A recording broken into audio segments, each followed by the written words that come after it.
are watching 32 teams in 32 days on the Game Time Sports Network. It's a great day, sports world. We are back. Los Angeles Rams. Today is Ram Day. The best offense in the league, according to rankings. They were ranked first overall, ranked first in the pass. They were ranked seventh in the run. This team started out 5-2, and they ended up, what is it, 4, 6, 7, and going 7-3 the last 10 games before hitting to the playoffs, almost dropping the game against Carolina,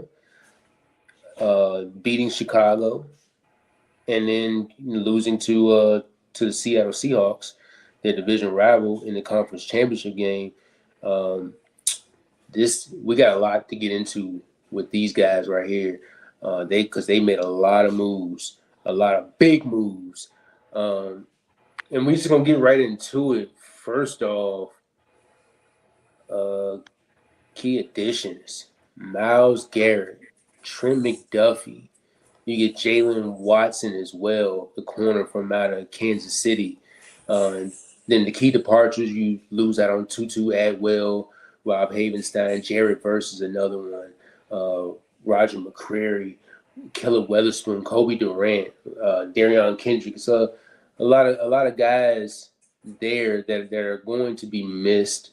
How do you feel about what the Rams did, and how do you feel about the Myles Garrett edition? Even though we already talked about it, but Yeah, man. The Myles Garrett edition is just how sometimes when you in superstar mode on Madden or you GM mode on Madden and you just like to do stuff for the heck of it just to say you did it. This what that move is. I'm Leslie. I'm in the office and I'm bored. I'm like, let me just give him a first round pick for Myles Garrett, and let me get back a 24-year-old Jared Verse. But yeah, man, it's going to be insane. It's going to be noodles. I like the move. This is a definitely push your chips all into the window now because we all know this could potentially be Matthew Stafford's last run as a starting quarterback or just a player in the league as well. So I'm excited for that. The Trent McDuffie deal was that they had 2 first round picks anyway, and you want to my mom they're coming in. She all excited now, but they had picks to give away, and if you want to say this is an all in move, you want to go and get probably the best corner in the world or top 5 corner in the world, and they give him a $31 million deal on top of that. So yeah, man, it's good, man. It's exciting for the league. They're the darlings, and I'm excited to see how far they can take this thing. yeah, it's Mom exciting. recording. It's it's exciting for the league, but it's also like if Aaron Rodgers, if Aaron Donald comes back, that's just like the icing on the cake for it all. It's like, oh, here we go. But I think it's going to be kind of interesting to see how it all plays out, especially with you having the MVP at the helm. 12-5 record last year, over 380 completions, 4,700 yards, 46 touchdowns, 8 interceptions, 65 completion percentage. Uh, it seems like the older Matthew Stafford gets, it's like the younger the game gets, man. I mean, I know he's out there taking the hits and everything, but what do you think about the MVP here?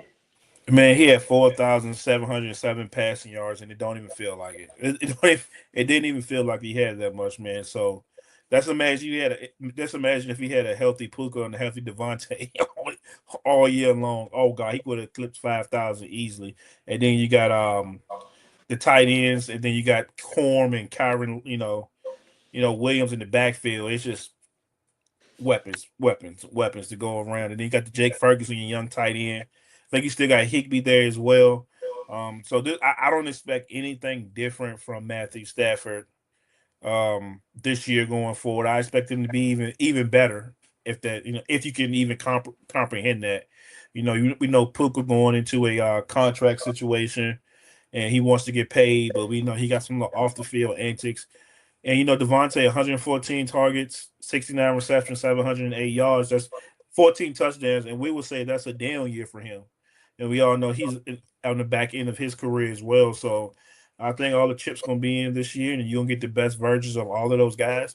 And if you was to sit here and tell me Matthew Stafford has thrown for 5,000 yards, 55 touchdowns, I wouldn't even sniff at it. You know what I mean? Like, okay, So yeah, man, I'm excited to see what Stafford does in this hoorah season, if that makes sense. That number right here, where you see it, the yards per reception, 13.2, 13.3. My goodness. And then you go to the, well, I think, dynamic duo and Kyron Williams and Blake Corum, your boy from Michigan. Kyron Williams, 1,252 yards. He's what is he? He's had, what is his third straight year with over 1,000 some yards? Yeah, he got that big bag. What at the beginning of last year, right? Was it the beginning of last year? Yeah, yeah. 4.8 yards per carry or 10 touchdowns. Blake Corum, 5.1 yards a pop with 6 touchdowns. Um, Man, then you go to the offensive line here, and Alaric Jackson, who may end up seeing some time missed with due to suspension and stuff that happened in the offseason. 4 sacks allowed. Steve Avila with 2.5 sacks. Coleman Shelton with 3 sacks. Kevin Dotson with a sack and a half, and then you had Warren McClendon with 2 sacks. Uh, not bad, not bad from this line protecting Matthew Stafford, and you gotta think that they're going to be coming back stronger, with that same chemistry and camaraderie that they had. Yeah, yeah, they will be, man. And the tricky spot for me is the Larry Jackson thing. We know he this is his second offense. The league's going to come down, give him some games. So it's going to be important that they have quality depth back there, um, and behind him to keep Stafford upright and protected because Stafford is what 39 years old. He can't take those hits like he used to be when he was 25, 26. 26-year-old Stafford, he can take those hits and pop up.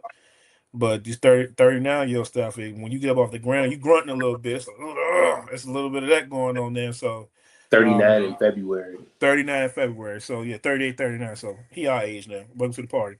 Um, so yeah, it's gonna be interesting to see how they figure out that right tackle role because we know you know just as well as I know there's going to be some kind of suspension in place for for this young man and hopefully it's, for the Rams' sake it's not a more than 2-3 game suspension. It may be because it's a second offense, so they can plug him right back in and keep Stafford up right. So They had 17 touchdowns combined between the tight ends.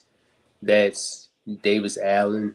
That's uh, what's my guy? Now I gotta Terrence look up. Ferguson, Terrence Ferguson, which he only had, but he had 3. 3 of them. Tyler Higbee had 3. Kobe Parkinson was the leader. He had 8. So Terrence Ferguson going into another year. And I want to let's look at the draft picks here. They drafted Max Clare, who could be another one as well. Ty Simpson was there, and I think we talked about it before, but for the sake of the 32 and 32 audience, um, do you think that the Ty Simpson pick was the right pick for this year? Because they could have went another route, maybe a player on defense that they really needed, maybe a skill position player on the offense. What you think about that? I know we had a conversation way back during the draft season, whether it should, whether they should take a quarterback or whether they should get a skill player. 'Cause remember, at some point, I think you were first on this before everybody. I think you ended up saying, I think it was mock draft like 1.0 or 2.0. You was like, they need to take a quarterback. You had Ty Simpson. And I looked at you, I was like, man, if you be for real. And then I know we were joking offline about it. I'm like, be for real. But the more I think about it as time went on, I would have liked them seeing to take a Makai Lemon Mm. or somebody like that to help this receiver, help his offense. But you draft for the present and the future, and we don't know what Matthew Stafford want to do in after this year. So I understand them taking Todd Simpson there, and maybe just putting him on ice, holding the clipboard for a year, and then maybe in 2027 at the earliest 2028, you drop him out there. He's been sitting in the system for 2 years, and you see what you have in a young fella. But at some point, you're going to have to put him out there on the field and see what he has. And unfortunately for us, football fans, we get to see that very soon with preseason starting this week. Cardinals and Yeah. Panthers, August 6th, 8 p.m. ABC. I mean NBC. Just get your popcorn ready. So we'll get to see that this weekend. What Ty Simpson really has early on in his NFL career. So I would have liked to seen them to do more since they're doing now that they really traded for Miles Garrett. I would have hindsight's 2020, of course, but I would love to see them get a wide receiver, maybe a Lemon or somebody of that nature, offensive lineman, to help this offense. But I understand the Ty Simpson pick and where this could be setting you up 10, 15 years down the road to where you the critical spot that you need on your team is already accounted for. Man, and the thing about it, they were trying to shop Devontae Adams somewhere along the line. And he's been going through injuries himself. He played 14 games last year. And you got to think that that could happen as well this year coming up. But then you got guys like Xavier Smith that they drafted last year. He had 24, 18, and 303. So you think those numbers can go a little bit up. Kanata Mumfield, another one they drafted last year, 23, 10, and 92, one touchdown. Not flashy at all. Jordan Whittington, Winning. Mm-hmm. Jordan Whittington, 25, 18, and 171. Uh, but here's my thing, and this is why like the preseason and training camp is so important. I haven't heard anything what's going on in the training camp, but when I go back to the sixth pick, to sixth round pick, 197, and CJ Daniels, this preseason and camp is very important for him. It's very important for Max Clare, already in a crowded tight end room. Um, what do you think about those additions to this team? And do they have a chance to make this team? Because they still got to make the team. Yeah, I think both of those guys, Max Clay and CJ Daniels, making the team because like I said, right behind Devontae Puka, you got Jordan Whittington out of University of Texas. Which when you ask me at the end of the episode, what are some of the things I'm looking for? His name's going to pop up, and then the Rams historically they like to stay in 13 personnel with one back, three tight ends or whatever. So McVay doing what he doing. I see the Max Clare pick. Maybe was it a round or two early? Maybe a round early. Yeah, that's a second round pick, right? Yeah. Yeah, so maybe he got him around early, but we know the tendencies of Sean McVay. So I see him, getting on the field at some point for this team, barring injury. I don't want to see him thrust into something as a rookie, but hey, you got Parkins, Coach Parkinson, Higby, and Terrence Ferguson, which you drafted in the second round. What last year or either year before? One of the Yeah, two. year before. Year before, I want to say Somewhere. so. So yeah, I do see Max Clare carving on a role. Yes, we know he didn't have who his quarterback was at Ohio State. And he had super freaks at wide receiver with Jeremiah Smith, Cornell Tate, Ennis, and the list goes on and on. So I think he can carve out a bigger role for this team. Him and Terrence Ferguson probably be in the future. Once again, another young tandem that we could probably see in a couple years, being a top 10, top seven unit. So yeah, man, I think those guys will make a push and make an impact probably this year for sure. With the little amount of picks that they do have that they did have in this past draft. First in points at 30 points a game. First in yards per game. They were 17th in third downs. 7th in red zone. They were first in protecting the quarterback with 23 sacks. 23 sacks given up. And they had the second lowest pressure rate at 27.3. A brick wall. that goes back to the offensive line, and then as we talked about earlier, and they got another year of being together. Amid my guy Larry Jackson, his situation, but that's what they drafted another tackle for in the later rounds. Potentially you might got to be up for this. Going to the defensive side of the ball, 20 points a game, they were 10th. Yards per game, they were 17th. Third down, they were tied for 7th. Red zone, 3rd. 26 takeaways, they were 5th. And then, of course, we talked about trading for Trent McDuffie. He played 13 games last year, so not the Trent McDuffie that we got in the previous years. But he is a 2-time Super Bowl champ. 90.7 passer rating allowed. Jalen Watson played 15 games, 71.6 passer rating allowed.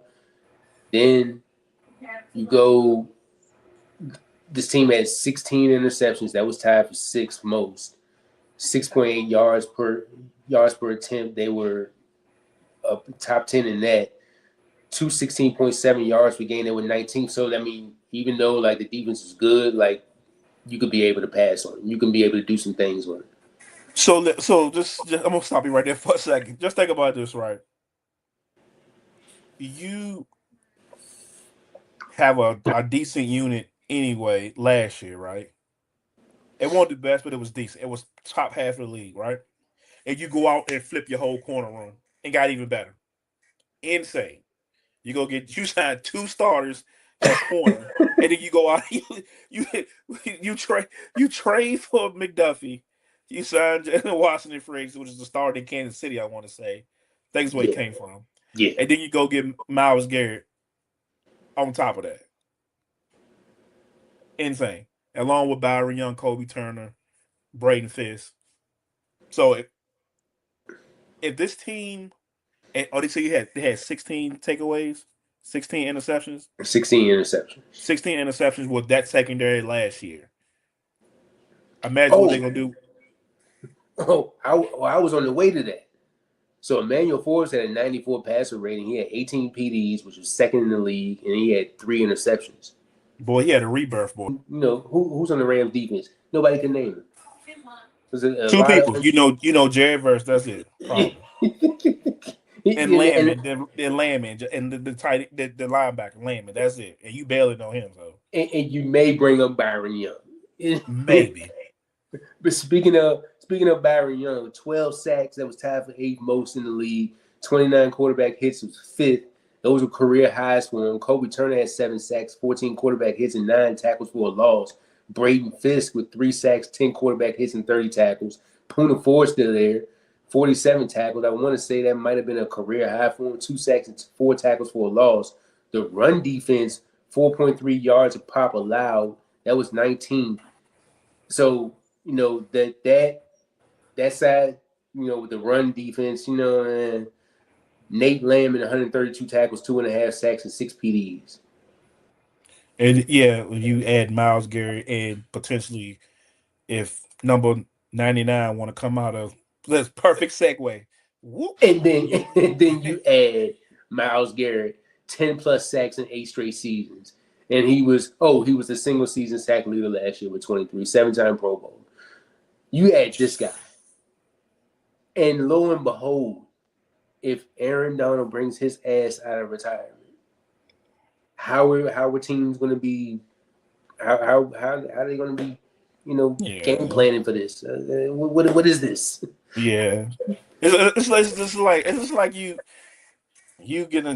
done played a Sunday night game on a short week, and you got a Thursday night game. You the Cardinals. You look on the Thursday night schedule. You got to play the Rams and SoFi. What we doing? What we doing? You know what I mean? It's insane. It would be like you might as well just go ahead and just go through walkthroughs, get on the plane, and go to SoFi and just take your butt whooping like a man, and go on about your business because that is insane. And I know there's some money that has to be worked out with the Rams and Donald if he unretire. I'm not sure um how that a situation sort itself out. You add them two, and let's say if you really want to get crazy, hey, Vita Vea is still out there. If you really want to get crazy, that's just being silly at that point. bro. That's just being silly at that point, But hey, I don't put it past them though. I guarantee you they call at least to say, hey, what can we do?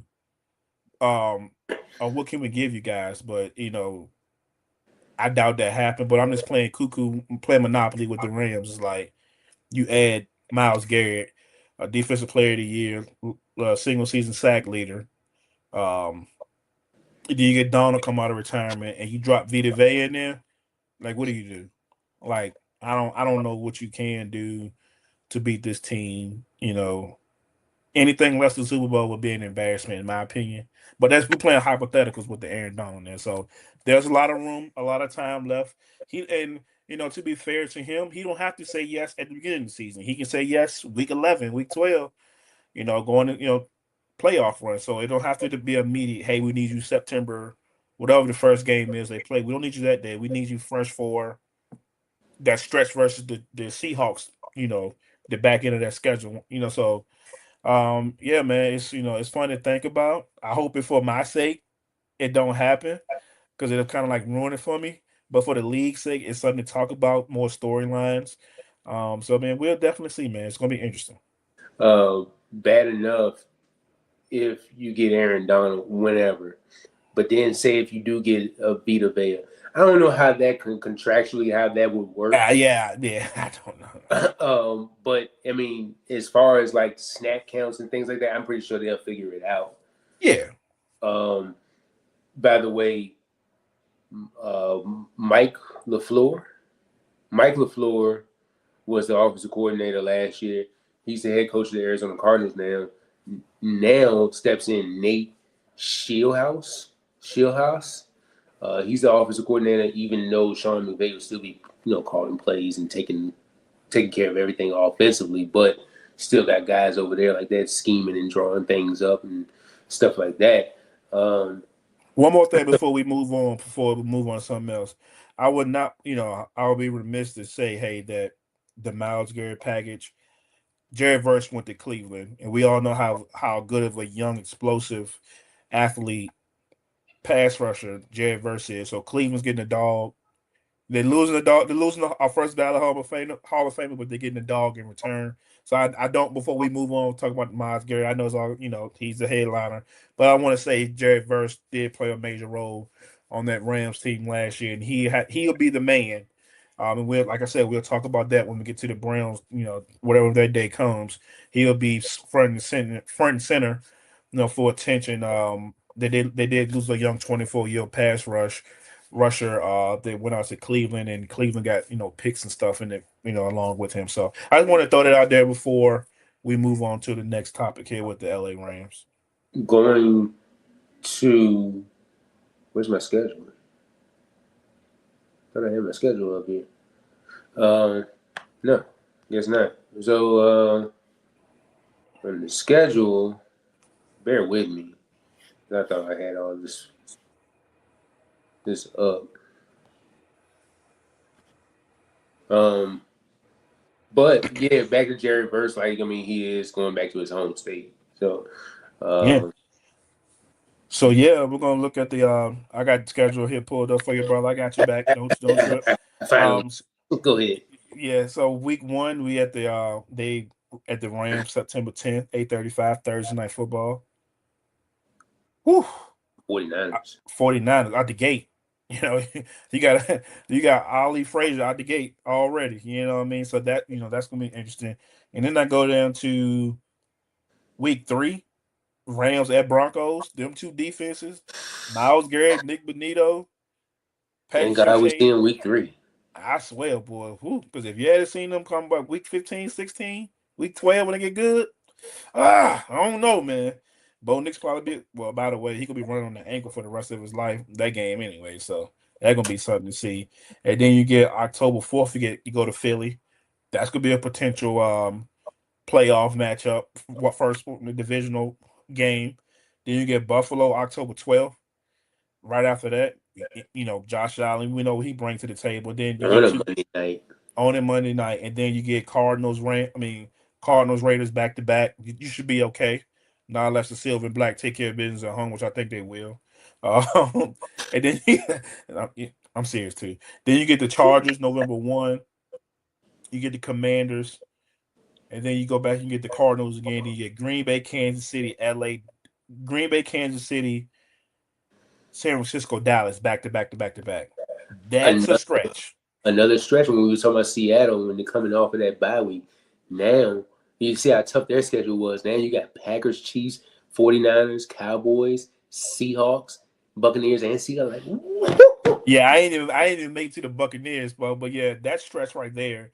Starting with that Green Bay game. No, let's not say Wednesday, November 28th. What in the world? Man, we got a game every day of the week now. Yeah, we got a couple games in the season where they're on Wednesday nights. Like What in that's the world? Well, be in the bed by 8 o'clock. I got NFL is trying to take over. man. Yeah, but the Packers game, that's gonna be a good one.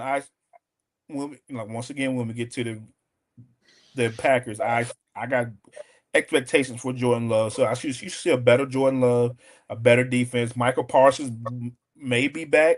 He should be back by that time. Then you get Mahomes. Well, we know how that when those two teams play, they put up points versus each other. Then you get another divisional game, 49ers. That's gonna be physical, man. Physical. Then you get Dallas, which that offense is super duper explosive. They ain't nothing to sniff at. And then you get the Rams again on Christmas Day. That's gonna be a treat. You open your toys and gifts from your family and loved ones, and you get to see Miles Garrett versus JSN. Um, that game, and then you finish it out with the Bucks and Seahawks again. That could, those two games right there could potentially be seeding for the Rams and those two teams as well. So who knows? So yeah, this is a pretty tough one for the Rams, but I think they got the most prime time games this year because it's must see TV when the Rams play. Right, deservedly so as well. You know what I mean? So yeah, man, it's not gonna be easy. I definitely see some potential losses there. To a couple of these divisional teams, but at the end of the day, I think the Rams have a good enough football team as on paper today to win all these games, but I don't see that really happening. Which schedule would you take between the two teams that we talked about already, between the Seahawks and the Rams? What schedule would you take? Oh, you give me the Rams schedule all day long. Give me that schedule. I get the Raiders and Cardinals back to back. Could be potentially Sundays off. Not saying you got to go hard, but probably do a walkthrough on Friday. Get your game. You know what I'm saying? Get ready to go back to back on Sundays, and then Commanders. I don't know what they're going to be with year 3 of Jaden, and then you get the Cardinals, and we know where the Cardinals are. In their life cycle. So yeah, you give me this schedule all day long here. And then you come off that bye week, you face the Packers on a Wednesday, and then you face the Chiefs on a Thursday. And who knows if Patrick Mahomes is going to be back to what he was or whatever the case. But man, that Yeah. that's wild. Any players that catch your eye on this team other than the usual? Yeah, I'm looking to see the next step for Terrence Ferguson. His development. Can he be the potentially Higby replacement come next year? This year, will he take more of a role in the offense? And I want to see. I know there's some debate out here about who's the better running back. Well, in my case, I've seen Kyron Williams or Blake Corum. If you can pull up that graphic, again, if you have it, we know 4.8 yards per carry to 5.1 yards per carry. Uh, Both short guys too.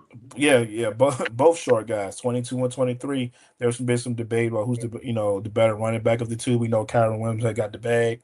Blake Corum, he's coming out of Michigan 2 years ago. He's a ground and pound type guy, low center of gravity to the field. So yeah, man, that's I'm looking forward to see how many carries do Blake take away from Kyron, and both of these guys. I'm curious to see how they're going to be using the pass game. Both of these gentlemen, and I want to see one more thing. Um, Puka, can he finally say, hey, and grab, hey, I'm wide receiver one in this league. We know what Devontae is. He's probably a Hall of Famer. He's done his thing. But Puka, you're here. You're the present. Um, can you keep your head on the swivels, be smart. I know you got a couple of nagging injuries that probably affected you last year a little bit. Can you take the crown from Jamar Chase as wide receiver one in the NFL? So those are the couple of things I'm gonna be looking for from the Rams. Rookie wise, I mean, you got that many to choose from. So. you don't have that many, you don't have that many to choose from. But I want to see if Max Clear obviously not, because he got so much in front of him. Unless somebody gets hurt, there's always going to be some injury somewhere. But I want to see if C.J. Daniels can kind of somewhat crack, the crack in this receiving room. I know he's got a lot in front of him as well, but I mean, you got competition against guys like Jordan Whittington and Kanata Mumfield and Xavier Smith. Let's see if you can be able to get some of those snaps on the field somewhere. Especially if somebody like a Puka goes down or Devontae goes down, there's opportunities for other guys. Yeah. I just, I'm glad you're saying those names. I don't mean to cut you off, but I just don't like the depth behind those two guys, man. I really don't. Really don't, because that's why it ties back to the conversation that you asked me about, second block ago. Was Ty Simpson the pick? Was he supposed to? I would have seen Lemon. I would have went Lemon, and then I would have felt better. Not saying that I would have felt any great. No, I would have felt better if it was Devontae Lemon or Puka Lemon. If one of them, the other one goes down, I feel a lot better about that. You know what I mean? So I don't like the depth here for the wide receiver room, but that's my only hesitation about this team. If one of them goes down, who's gonna be the Batman to the other one? Or Robin, sorry. Jordan Tyson went what? 8th. I know he went to the same. He went 8th. So the Rams could have used some of those picks to kind of move up. Could have got Jordan Tyson. But you got an all pro Trent McDuffie. So I mean, the trade off is hey. Yeah. Another one of my guys that I'm watching. I'm gonna watch Braden Fisk. He's very good rushing that passer, and especially in the run game as well. I want to see him going into his 3rd year to set up for his 4th year. He's going to be looking for money. So how does that look for him? You had something to say? Or? Oh no, go ahead. I'll just listen. Yeah. So I'm definitely watching him, and then offensively, I'm just going to piggyback off you and Terrence Ferguson, who I feel like is the more athletic out of the tight ends, out of that whole tight end room. Going into his 2nd year, setting up for his 3rd year, what would he look like? What would his target share look like? Is he going to help out in the run game? Doing the little dirty work things. I want to see it, as well as the load share between Kyron and Blake. And I think that's going to be one of the best dynamic duos coming up this year. And they were last year, but I think they got a chance to be better this year coming up. So, with 35 minutes, man. Hey man, we streaming this thing down, bro. Yeah, so. And then shout out to James Brown, one of the true Rams fans that I know. Old Briswell. He probably the only one I know. Yeah, but that's about the only one I know. I think it's some more out there. I just can't bring them up to my mind right now. But yeah, anybody got anything about the Rams? Go ahead, let us know in the chat what you think. What record do you have?